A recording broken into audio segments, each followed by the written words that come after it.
Hello दोस्तों, मैं आरिफ और ये आपका YouTube channel political academic studies. आज जो मैं आपके सामने डिस्कस करने वाला हूँ वो है हिंदी रंगमंच पेपर।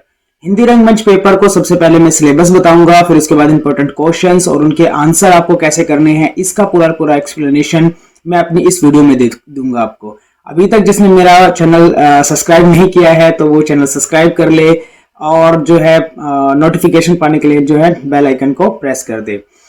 आइए चलते हैं, शुरू करते हैं अपने जो है स्किल एनहेंसमेंट कोर्स जो कि रंगमंच पेपर है। इसको जो इम्पोर्टेंट क्वेश्चंस रहेंगे, क्या क्या इसमें इम्पोर्टेंट क्वेश्चन है, आपके क्या सिलेबस है, इसको लेकर मैं इसमें आपको बताने वाला हूँ। तो ये 3 सेमेस्टर में बटा हुआ पेपर है, सेमेस्टर 1, सेमेस्टर 2 एंड सेमेस्टर 3। तो जिस भी स्टूडेंट को सेमेस्टर 1 में मिला हुआ उसको सेमेस्टर 1 में और खत्म हो जाएगा, उसका मतलब सेमेस्टर 1 में दे के उसके बाद ओवर। किसी को सेमेस्टर 2 में मिला होगा तो उसको सेमेस्टर 2 में पढ़ना होगा, उसको फर्स्ट में नहीं पढ़ना, ना थर्ड में पढ़ना। तो तीनों सेमेस्टर में से सिर्फ एक ही सेमेस्टर में इस पेपर को पढ़ना है। तो ये जो पेपर है आपका, ये स्किल एनहेंसमेंट कोर्स यानी कि सैक पेपर है और इस पेपर का नाम है रंगमंच। हिंदी रंगमंच भी बोलते हैं इसको, रंगमंच भी बोलते हैं इसको, ठीक है। तो सबसे पहले जो मैं आपको बताने वाला हूं वो है सिलेबस। सिलेबस इसकी 5 यूनिट्स में है। 5 यूनिट्स में से आपको 5 की 5 यूनिट्स आने वाली है, ठीक है। तो जो फर्स्ट यूनिट है, फर्स्ट यूनिट में दो इंपॉर्टेंट चैप्टर है। जो पार्ट 1 है उसमें नाट्य शास्त्र के बारे में बताया गया है कि नाट्य शास्त्र क्या है, उसका तरीके से संक्षिप्त परिचय दिया गया है, किस तरीके का होता है, क्या क्या विशेषताएं होती है। दूसरा है इसके अंदर हिंदी का पारंपरिक रंगमंच का उसका उद्भव विकास कैसे हुआ, उसकी क्या क्या विशेषताएं हैं, इसको लेकर इसमें है। इकाई 2 के अंदर भी 2 पार्ट है। पार्ट 1 में है प्रस्तुति प्रक्रिया जिसमें आलेख का चयन है, अभिनेताओं का चयन है, दृश्य परिकल्पनाएं हैं जिसमें ध्वनि, संगीत, नृत्य, प्रकाश आदि है। और उसके बाद आ जाएगा हमारा पार्ट 2। पार्ट 2 यानी कि इकाई 2 का पार्ट 2 जो है उसमें प्रस्तुति उनके विभिन्न जो घटक है उनके बारे में बताया गया है। इसके बाद आते हैं हम यूनिट 3 पर। यूनिट 3 पर जो है अभिनय की तैयारी, उसमें 3 प्रकार के अभिनय की यहाँ पर चर्चा की गई है, 4 प्रकार के, जो कि सबसे पहला है वाचिक, फिर अंगिक, फिर उसके बाद है आहार्य और सात्विक। चारों के 4 इंपॉर्टेंट है। हो सकता है शॉर्ट नोट्स में पूछा जाए, लेकिन लॉन्ग में एक क्वेश्चन जो है अभिनय की तैयारी से रिलेटेड या अभिनय की विशेषता से रिलेटेड आता ही है। इसके बाद आता है हमारा यूनिट नंबर 4। यूनिट नंबर 4 जो है उसमें पार्ट 1, पार्ट 2 2 पार्ट है, जिसमें आशु अभिनय, थिएटर गेम के बारे में पूछा जाता है। और पार्ट 2 इसी का जो है वो है संवाद वाचन, जिसमें शारीरिक अभ्यास, सीन वर्क की विस्तृत जो परिचय है उसके बारे में बताया गया है। इसके बाद आता है हमारा जो है यूनिट 5। यूनिट 5 जो है इसमें मंच प्रबंधन की सेट कैसा होगा, रंग सामग्री कौन कौन सी होगी, प्रचार प्रसार कैसे होगा और ब्रोशर निर्माण की प्रक्रिया किस प्रकार की होगी, इन सब चीज के बारे में जो है आपके इस पूरे सिलेबस में चर्चा की गई है, जो कि 5 यूनिट के अंदर आपका जो सिलेबस बताया गया है, सिलेबस को डिस्कस किया गया है। तो ये आपका जो सिलेबस है इकाई 1, 2, 3, 4, 5, ठीक है, ये आपको एज इट इज ऐसे देख लेनी है। इसके बाद जो मैं आपको बताने वाला हूं, जो सबसे इंपॉर्टेंट है, वो है आपका एग्जाम, यानी कि जो आपका एग्जाम होने वाला है सैक का, ठीक है, कॉमन ग्रुप जो पेपर होता है, ये कॉमन ग्रुप एग्जाम, जिसका जो कोड है 2056001002, ठीक है। ये आपका रंगमंच का पेपर है। कुछ छात्रों के लिए जो है निर्देश होते हैं। तो सबसे पहले जैसे ही आपको पेपर मिलेगा, आपको ये निर्देश बहुत अच्छे से एक बार देख लेने कि निर्देश क्या है। निर्देश इसलिए जरूरी बता रहा हूँ कि बहुत सी बार जो है आपका पेपर हर बार, ठीक है, 3 घंटे का ही नहीं होता है। बहुत सी बार आपका पेपर 2 घंटे का हो, 2.5 घंटे का हो, 1.5 घंटे का हो। और मार्क्स के रिगार्डिंग अभी तक जो 2 बार पेपर हुआ है सैक का, यही वाला रंगमंच का, उसमें 80 नंबर का पेपर हुआ है और 2 घंटे का इसमें टाइमिंग दिया जाता है और 4 क्वेश्चन आपको आएंगे और चारों के चारों करने होंगे। चारों ऑप्शन में आएंगे, यानी कि पहला एक क्वेश्चन आएगा, फिर अथवा आएगा, फिर एक क्वेश्चन आएगा, यानी कि 2 में से कोई एक करना, ठीक है। फर्स्ट क्वेश्चन आएगा, फर्स्ट में 2 ऑप्शन होंगे, 2 में से कोई एक करना। अभी तक का तो पैटर्न यही है, ठीक है। आप उसके अकॉर्डिंग देख सकते हैं, जिस तरीके जो भी आपके इंस्ट्रक्शन आएंगी। तो सबसे पहले जैसे आपको क्वेश्चन पेपर मिलता है तो अपने टॉप पर जो है क्वेश्चन पेपर के टॉप पर लिखा रहता है roll number, examination roll number. तो आपको सबसे पहले वहां पर रोल नंबर लिख देना है, क्योंकि ये इसलिए जरूरी है कि कोई भी एकदम अचानक चेक करने आता है, प्रिंसिपल आ जाए या फिर कोई भी जो एग्जामिनेशन से रिलेटेड कोई भी व्यक्ति जो है चेक करने आ जाए, तो आपके क्वेश्चन पेपर पर नंबर होना चाहिए, रोल नंबर होना चाहिए। और साथ साथ में आप जो आंसर स्क्रिप्ट भरते हैं वो भी थोड़ा ध्यान से भरें, ठीक है। जो जो भी इसमें ऑप्शन दिए होते हैं उसमें first option roll number, second option उसमें डेट ऑफ बर्थ होता है। तो डेट ऑफ बर्थ की जगह ज्यादातर बच्चे क्या आते हैं, उस दिन की डेट लिख के आ जाते हैं जिस दिन पेपर हो रहा होता है, ठीक है। तो फर्स्ट में रोल नंबर, सेकंड में डेट ऑफ बर्थ, फिर उसके बाद जो है पेपर यूनिक कोड है, फिर उसके बाद पेपर प्रोग्राम नेम है, प्रोग्राम नेम या सब्जेक्ट नेम। प्रोग्राम नेम में आपको बीए प्रोग्राम, बीए ऑनर्स जो भी लिखा होता है। फिर उसके बाद जो आपको नीचे उसके नीचे आता है सब्जेक्ट नेम। सब्जेक्ट नेम में आप जिस चीज का पेपर देने जा रहे हैं, फिर डेट आती है, फिर इस तरीके से। तो आपको ये 4-5 कॉलम जो है आराम से भरने होते हैं अच्छी तरीके से, उसमें कोई कट पिट नहीं करनी होती है। तो आइए चलते हैं हम अपने जो है क्वेश्चन आंसर्स के ऊपर कि क्या क्या क्वेश्चंस हमारे आने वाले हैं, कौन कौन से क्वेश्चंस हमारे इंपॉर्टेंट होने वाले हैं। तो सबसे पहले हम बात करेंगे फर्स्ट क्वेश्चंस की। फर्स्ट क्वेश्चन में है कि नाट्य शास्त्र जो है उसके संक्षिप्त परिचय देना है। तो नाट्य शास्त्र का है उसका संक्षिप्त परिचय का मतलब है इसमें आपको नाट्य शास्त्र के बारे में बताना है, और इसी से रिलेटेड चाहे तो नाट्य शास्त्र के ऊपर आ सकता है या नाट्य शास्त्र की विशेषताओं के ऊपर आ सकता है। ये दोनों क्वेश्चन जो है ना सेम है, ठीक है। अगर नाट्य शास्त्र के बारे में आ जाए तब भी आपको विशेषताओं का वर्णन करना है, विशेषताओं के बारे में बताना है। अगर नाट्य शास्त्र सिर्फ नाट्य शास्त्र के बारे में आ जाए, इसके इतिहास के बारे में आ जाए, नाट्य शास्त्र के विकास विचार के बारे में लिखे, तब भी आपको नाट्य शास्त्र के दोनों यानी कि दोनों क्वेश्चन जो है एक दूसरे से जुड़े हुए हैं, ठीक है। तो नाट्य शास्त्र के बारे में आपको अच्छे से पढ़ लेना, नाट्य शास्त्र क्या है, क्या क्या विशेषताएं हैं, किन किन चरणों से ये होकर गुजरता है, क्या विकास रहा है, क्या इतिहास रहा है, थोड़ा सा सब कर लेना, क्योंकि अराउंड है 20 मार्क्स का आपका एक क्वेश्चन आने वाला है ये। तो 20 मार्क्स में आपको पता ही होगा कितना कम से कम लेगा, 5-7 पेज अगर एक क्वेश्चन में आप लिख दोगे तो बहुत रहेगा। बहुत अच्छे से लिखना है, ये नहीं देखना है आपको कि 10-10, 20-20 पेज भर देने हैं और उसमें कंटेंट कुछ भी नहीं है, ठीक है। क्वालिटी के साथ साथ क्वांटिटी का भी आपको बहुत ध्यान देना है, ठीक है। यानी कि जितनी आप क्वालिटी रख रहे हैं, कितनी क्वांटिटी रख रहे हैं, ये ध्यान देना है, क्योंकि 80 नंबर का पेपर है, 2 घंटे में करना है, 2 घंटे में करना है, तो उसके अकॉर्डिंग टाइम मैनेज कर लेना, क्योंकि 20 नंबर का एक क्वेश्चन आने वाला है, ठीक है। इसके बाद आता है क्वेश्चन नंबर 2, जिसके अंदर हिंदी के पारंपरिक रंगमंच पर प्रकाश डालना है कि जो हिंदी के जो पारंपरिक रंगमंच है उसका उद्भव और विकास किस प्रकार हुआ, इसमें बताना है। और उसके बाद है हिंदी के पारंपरिक रंगमंच में राम जो है रास लीला के बारे में वर्णन करना। ये भी दोनों आपस में जुड़े हुए हैं और दोनों में से कोई भी क्वेश्चन आ जाए तो दोनों का सेम ही आंसर लिखना है, क्योंकि इसमें भी पारंपरिक रंगमंच के ऊपर ही बताना है और हिंदी के पारंपरिक रंगमंच में भी रासलीला के बारे में ही वर्णन करना है। प्रश्न नंबर 3 जो है प्रस्तुति प्रक्रिया के विभिन्न चरणों के बारे में परिचय देना है। जो प्रस्तुति प्रक्रिया है उसके जो विभिन्न चरण हैं, ठीक है, कई प्रकार के चरण हैं, उनके उसमें हमें इसके बारे में बताना है। और या फिर इसी क्वेश्चन को इस तरह घुमा के दिया जा सकता है कि प्रस्तुति प्रक्रिया में ध्वनि, प्रकाश, संगीत एवं व्यवस्था का क्या महत्व है, यही इसके चरण है, ठीक है। तो इन्हीं के बारे में हमें एक्सप्लेन करना है, दोनों तरीके से किस तरह भी आ सकता है इस प्रकार का प्रश्न।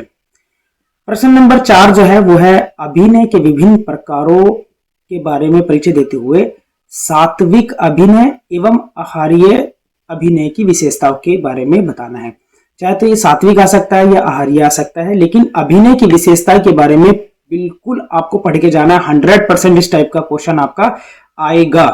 इसके बाद आता है आपका क्वेश्चन नंबर 5। क्वेश्चन नंबर 5 इनकी प्रश्न नंबर 5 जो है वो है संवाद वाचन का रंगमंच प्रस्तुतिकरण, प्रस्तुति में क्या महत्व है, यानी कि जो रंगमंच संवाद का और वाचन का, ठीक है, संवाद वाचन का जो रंगमंच है, रंगमंचीय जो प्रस्तुति है उसमें क्या महत्व है, इसमें पूरे महत्व बताने आपको। पहले संवाद वाचन क्या है ये बताना है, फिर संवाद वाचन में रंगमंच किस प्रकार से महत्वपूर्ण, रंगमंच क्यों आता है और फिर रंगमंच किस प्रकार से महत्वपूर्ण है ये बताना है। इसके बाद आता है क्वेश्चन नंबर 6। क्वेश्चन नंबर 6 में अभिनय की तैयारी में शारीरिक अभ्यास, थिएटर गेम का क्या महत्व है। तो इसमें भी अभिनय के बारे में ही आपको बताना है और इसमें 2 चीज पूछी गई है, शारीरिक अभ्यास और थिएटर गेम के बारे में। उसके बाद है 7 सफल नाट्य प्रस्तुति में मंच प्रबंधन एवं प्रचार प्रसार की भूमिका। ये बहुत जरूरी है और ये क्वेश्चन आने के पूरे चांसेस 100% आता ही आता है कि जो रंगमंचीय जो भी नाटक बनता है या नाटक जो भी होता है, उसकी प्रस्तुति में जो मंच है, उस मंच और प्रचार प्रसार की क्या महत्वपूर्ण भूमिका रहती है, इसके बारे में क्वेश्चन आएगा ही आएगा। यह इस प्रकार से पूछा जा सकता है ये क्वेश्चन कि सफल नाट्यम प्रस्तुति में रंगमंच या फिर मंच प्रबंधन की क्या भूमिका है, उसका वर्णन कीजिए। इस तरीके के आपके लॉन्ग क्वेश्चन आ सकते हैं। कुछ शॉर्ट क्वेश्चंस है जिनके बारे में बता रहा हूं, इनके सारे सबके मैं आंसर भी आपको बताऊंगा कि आपको किसका आंसर कहां पर मिलेगा। इन सभी के जो आंसर है आपको किस तरीके से करने हैं, वो अभी मैं इन क्वेश्चन को जैसे ही कंप्लीट होंगे उसके बाद में आपको बताऊंगा कि आपको इन क्वेश्चंस के आंसर को किस तरह करना है और आपका इनका जो आंसर है वो कैसे मिलेगा। कुछ शॉर्ट क्वेश्चन है जिनके अंदर जैसे रंगमंच सामग्री है, सीन वर्क है, अभिनेता है, वाचिक अभिनय है, आलेख चयन है, अंगिक अभिनय है, आशु अभिनय है और ब्रोशर निर्माण है। ठीक है, ये कुछ शॉर्ट्स 8 मैंने दिए हैं। जैसे कि 4 आएंगे तो आपको 2 ही करने होंगे, 10 नंबर का एक आता है शॉर्ट नोट, तो आपको उसी के अकॉर्डिंग लिखना होगा। तो आइए चलते हैं हम अपने इनके क्वेश्चंस के आंसर्स के ऊपर कि आपको किस प्रकार से इन सभी के क्वेश्चंस का आंसर करना है और आंसर करने के लिए आपको जो मटेरियल है वो कहाँ से ढूंढना है।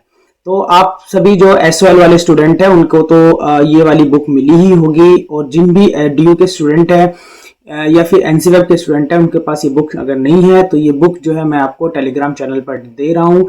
आप जो डिस्क्रिप्शन में मेरा टेलीग्राम चैनल है उससे ये बुक डाउनलोड कर सकते हैं। ठीक है, तो मैं फर्स्ट क्वेश्चन का जो नाट्य शास्त्र है, नाट्य शास्त्र के बारे में परिचय या फिर संक्षिप्त परिचय या फिर इसकी क्या महत्व है या फिर इसकी क्या क्या विशेषताएं हैं के बारे में किस तरीके का आपको क्वेश्चन करना है ये वाला। तो इसके लिए आपको फर्स्ट क्वेश्चन का जो है मैं आंसर बता रहा हूं, तो ये इस तरीके से आपको और सारे आंसर करने हैं। तो फर्स्ट का जो आपको आंसर करना है, जैसे कि हम फर्स्ट क्वेश्चन में आएंगे तो सबसे पहले आपको जो है परिचय लिखना है या फिर जो है प्रस्तावना लिखनी है। तो सबसे पहले जब आप प्रस्तावना लिखेंगे अपने क्वेश्चन में, क्योंकि ये लॉन्ग क्वेश्चन है, लॉन्ग क्वेश्चन यानी कि 20 मार्क्स का क्वेश्चन आपका आएगा, तो 20 मार्क्स के क्वेश्चन में जाहिर सी बात है कि आपको थोड़ा तो क्वेश्चन को लॉन्ग लिखना ही, आंसर को थोड़ा लॉन्ग लिखना ही होगा। तो सबसे पहले एक क्वेश्चन का पैटर्न होता है कि सबसे पहले आप जो है प्रस्तावना लिखें या परिचय लिखें, फिर उसमें पूरा आंसर बताएं अपना, फिर निष्कर्ष लिखें। ये एक जो है एब्सोल्यूट तरीका होता है, स्टैंडर्ड तरीका होता है एक आंसर लिखने का। तो सबसे पहले आपको जो है बताना है कि जो है प्रस्तावना बतानी, प्रस्तावना के अंदर बताना है कि भारत में जो नाट्य शास्त्रीय जो परंपरा है अति प्राचीन है और समय समय पर नाट्य शास्त्रों या नाट्याचार्यों द्वारा नाट्य शास्त्रीय सिद्धांतों की स्थापना होती रही है। और जिस तरह की भरत मनु, जिस तरह में अभी जो हमारा फर्स्ट वाला है भरत मनु, ठीक है, रचित जो है नाट्य शास्त्र, धनंजय रचित 10 रूपक और रामचंद्र, ये पूरा आपको एक तरीके से जो हिस्टोरिकल बैकग्राउंड बताया हुआ है वो आपको बता देना है। और फिर जो है इसमें पूरा आपको इंट्रोडक्शन दे देना है जिस तरीके से इसमें बताया गया है। ठीक है, इसके बाद जो है आपको थोड़ा सा जो परिचय है वो देना है आपको भरत मनु का नाट्य शास्त्र। तो भरत मनु का नाट्य शास्त्र जो है उसके बारे में आपको परिचय दे देना है और उसमें क्या क्या लिखा गया है और किस तरीके से और क्या शैली रही है लिखने की, इसको आपको इसमें बता देना है। जैसे भरत मनु में रंगमंच एक सतत परिवर्तनशील गद्य शास्त्र माध्यम माना गया है और नाट्य का आधार लोक और लोक स्वयं निरंतर परिवर्तनशील है। ठीक है, इस प्रकार आपको ये पूरा का पूरा बता देना है। इसके बाद आपको इसमें दूसरा पॉइंट डालना है, वो दूसरा पॉइंट डाल के ये लिखना है भरत मनु कृत्य नाट्य शास्त्र का स्वरूप। तो किस प्रकार जो है ये इस नाट्य शास्त्र का जो स्वरूप होता है उसके बारे में बताना है आपको। फिर आपको जो है सीधा आ जाना है इसके क्या बोलते हैं नाट्य शास्त्र के अध्ययन का अध्यायों का संक्षिप्त परिचय। तो इसमें आपको जो है नाट्य शास्त्र जो है जिसमें भरत मनु की हमने बात की है या फिर भरत मनु भी आ सकता है, ठीक है, क्वेश्चन के अंदर। तो इसके अंदर ये प्राचीन ग्रंथ जिसके अंदर 36 अध्याय हैं और 6000 श्लोकों मानने की परंपरा चलती आ रही है। और नाट्य शास्त्र के 36 अध्यायों का जो संक्षिप्त रूप से इस प्रकार है, जो आपसे पूछा गया ना कि नाट्य शास्त्र के संक्षिप्त परिचय का वर्णन कीजिए, तो ये संक्षिप्त ये है कि इसमें अध्याय 1 में क्या है, अध्याय 2 में क्या है, अध्याय 3 में क्या है, 4 में क्या है, चतुर्थ पंचम षष्ठ छठा सातवां आठवां नौवां 10वां, तो इस प्रकार जो है आपको जो 36 के 36 अध्याय है उनके बारे में पढ़ लेना है, क्योंकि ये 36 के 36 अध्याय को अगर आपने सीरियल वाइज लिख दिया तो आपके आंसर में ज्यादा से ज्यादा नंबर आने के चांसेस है। इसके बाद है इसके महत्व या विशेषताएं के बारे में। तो आपको जो है ये क्वेश्चन पूछा जा सकता है कि जो भरत मनु कीर्तन नाट्य शास्त्र का महत्व क्या है, या फिर सीधा ये पूछा जा सकता है कि नाट्य शास्त्र की विशेषताएं क्या है। तो आपको सीधा ये जो भी आपको स्क्रीन पे दिख रही है, ठीक है, कुछ श्लोक्स हैं, ये श्लोक अगर आप याद कर लेंगे तो बहुत अच्छा रहेगा। ठीक है, इस प्रकार से आपको जो है ये वाला प्रश्न का उत्तर, जो प्रथम प्रश्न जो मैंने बताया था, ठीक है, ये मैं एक बार फिर से दिखा देता हूं। प्रथम प्रश्न जो मैंने आपको बताया था वो था नाट्य शास्त्र का जो संक्षिप्त इतिहास है। ये नाट्य शास्त्र भी आ सकता है, या भरत मनु वाला भी नाट्य शास्त्र आ सकता है। उसके 36 अध्याय है, 36 के 36 अध्याय के बारे में आपको संक्षिप्त में थोड़ा सा बताना है।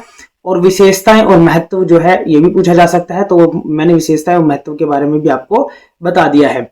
इसके बाद आते हैं हम सीधा क्वेश्चन नंबर 2 के आंसर पर, कि हिंदी के पारंपरिक रंगमंच पर प्रकाश डालिए या इसके रासलीला के बारे में वर्णन कीजिए। तो सबसे पहले हम जो है बात करेंगे कि इसकी प्रस्तावना को लेकर। प्रस्तावना में आप सभी जानते हैं कि भाई प्रस्तावना लिखना एक लॉन्ग क्वेश्चन में बहुत ही जरूरी है।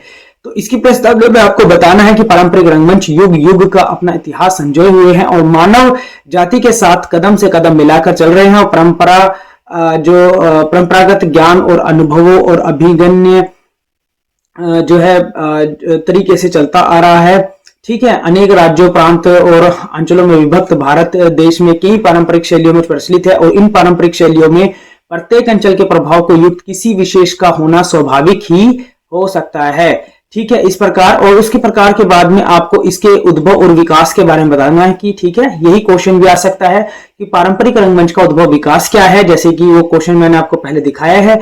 तो पारंपरिक रंगमंच का उद्भव और विकास में आपको पूरा उसका उद्भव कैसे हुआ, विकास कैसे हुआ, जैसे कि लोक है, परंपरा है, और पारंपरिक रंगमंच की संज्ञा उन नाट्य रूपों में दी जाती है जो कि जन समुदाय के आनंद उल्लास की सामूहिक अभिव्यक्ति होती है और समाज में प्रचलित रूढ़ियों, धार्मिक अनुष्ठानों और लोक कथाओं से जुड़े होते हैं।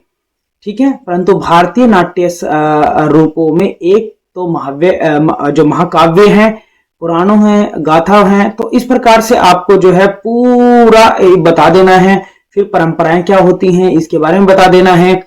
इसके बाद परंपराओं के बाद जो है आपका आता है वैष्णव भक्ति आंदोलन है, फिर भाषा नाटक है, रास की परंपरा है। इस प्रकार आपको ये सेकंड क्वेश्चन का आंसर इसमें बता देना है।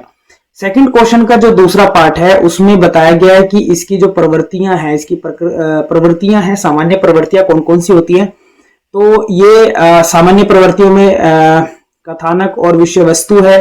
ठीक है, और इसके बाद आप इसके बाद जो देखेंगे उसके बाद है नाट्य लेख है, और नाट्य लेख से पहले एक और आती है, उसको बोलते हैं संवाद एवं भाषा शैली।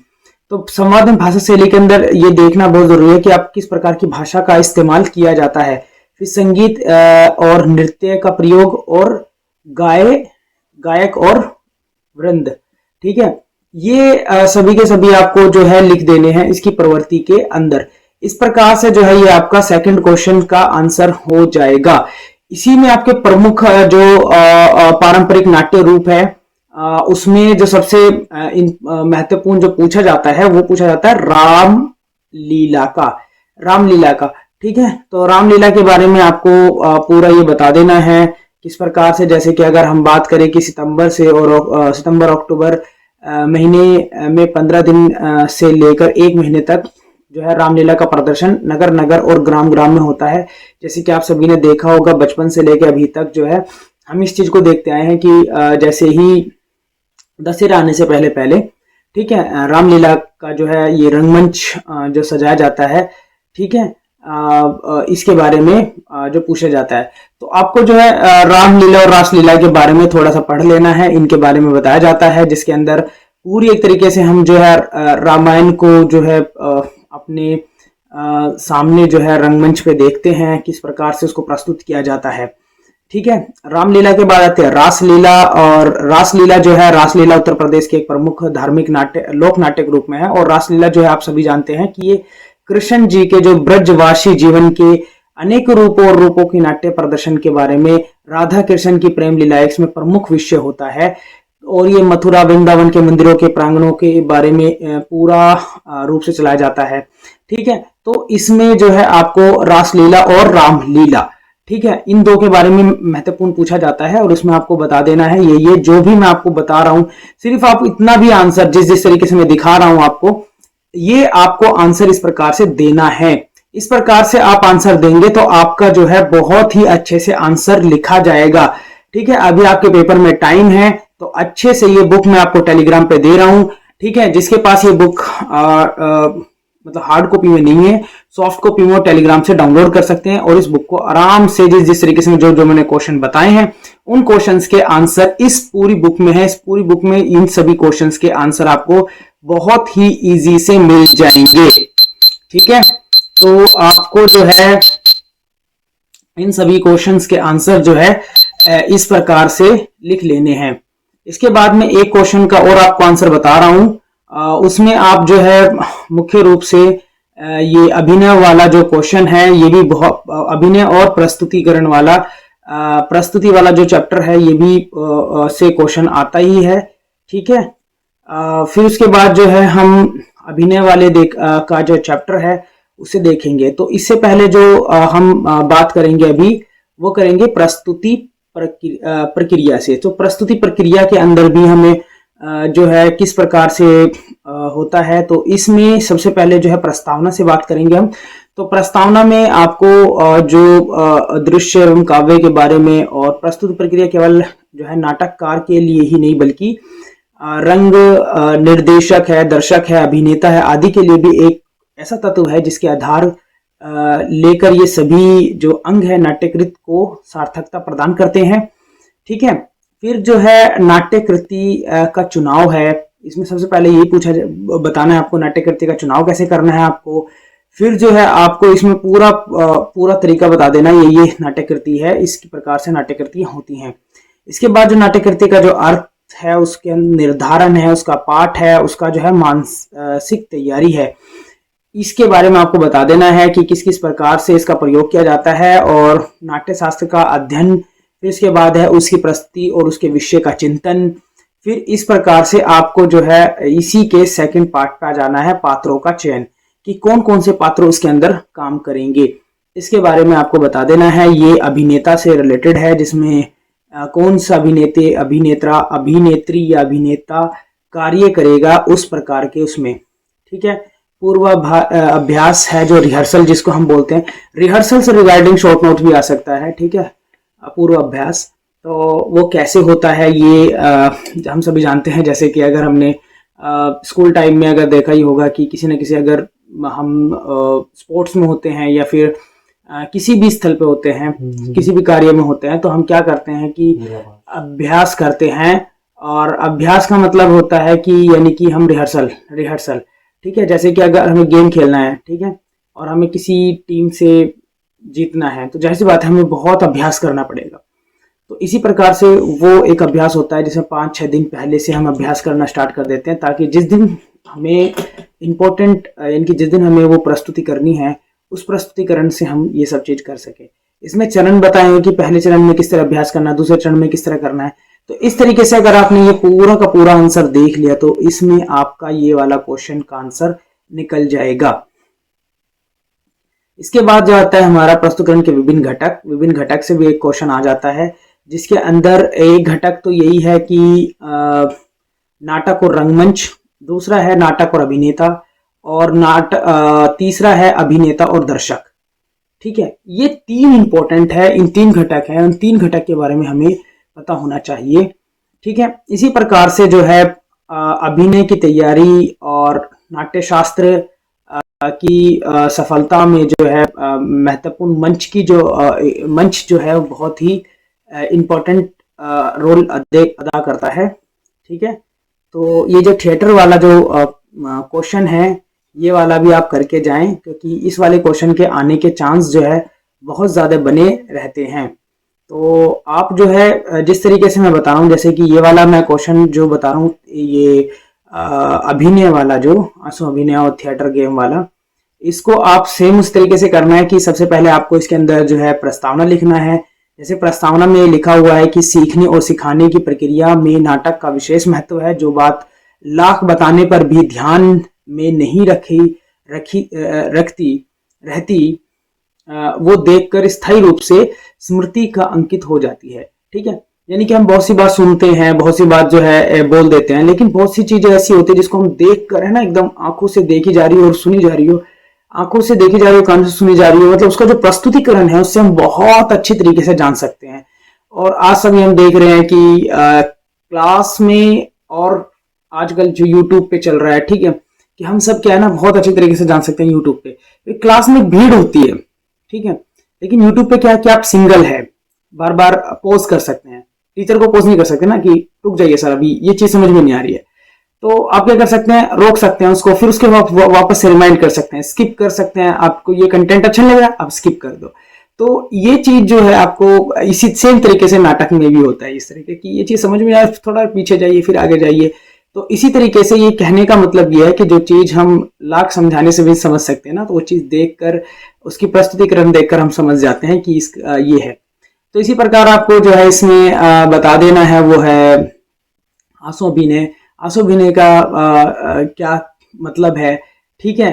तो आंसू-अभिनय त्वरित रूप से किसी भी पद, भाव या विचार का मुख मुद्राओं व शारीरिक गतिविधियों द्वारा प्रस्तुत करना ही क्या है, आंसू जो है अभिनय कहलाता है।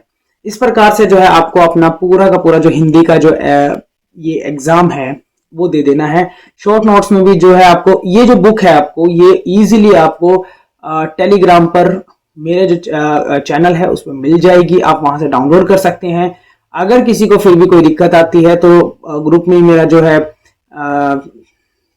इंस्टाग्राम का भी चैनल है, आप इंस्टाग्राम पर भी मुझे जो है फॉलो कर सकते हैं और उससे मुझे क्वेश्चन पूछ सकते हैं। आप मुझे नेक्स्ट किस चीज़ में वीडियो बनानी है मुझे आप जो है चैट बॉक्स में लिख सकते हैं, कमेंट कर सकते हैं कि इस पर वीडियो बना दीजिए, ठीक है। ये जो वाला शॉर्ट नोट्स है, शॉर्ट नोट्स इसलिए मैं बता रहा हूँ करने के लिए क्योंकि शॉर्ट नोट्स का टाइम भी बचाता है। एक तो शॉर्ट नोट्स में आपको है ना 2-2.5 पेज भी लिख देते हो आप, वो भी काफ़ी रहता है अगर पढ़ के गए हो तो, क्योंकि 3 क्वेश्चन लिखने 2 घंटे, 4 क्वेश्चन लिखने 2 घंटे हैं और एक क्वेश्चन 20 नंबर का है, ठीक है। तो आपको टाइम बहुत अच्छे से मैनेज करना है। टाइम मैनेज करने का सबसे बेस्ट तरीका यही है कि आप जो है घर से अच्छे से पढ़ के जाएं, अपना एक भी मिनट जो है वेस्ट ना करें, पेपर को अच्छे से लिखे। पेपर को अच्छे से लिखने का तरीका यही है कि सबसे पहले आप जो है इंट्रोडक्शन लिखे, फिर जो आपसे पूछा गया वो लिखे, फिर उसमें निष्कर्ष लिखे। यही एक बेस्ट तरीका, स्टैंडर्ड तरीका होता है अपने पेपर को लिखने का।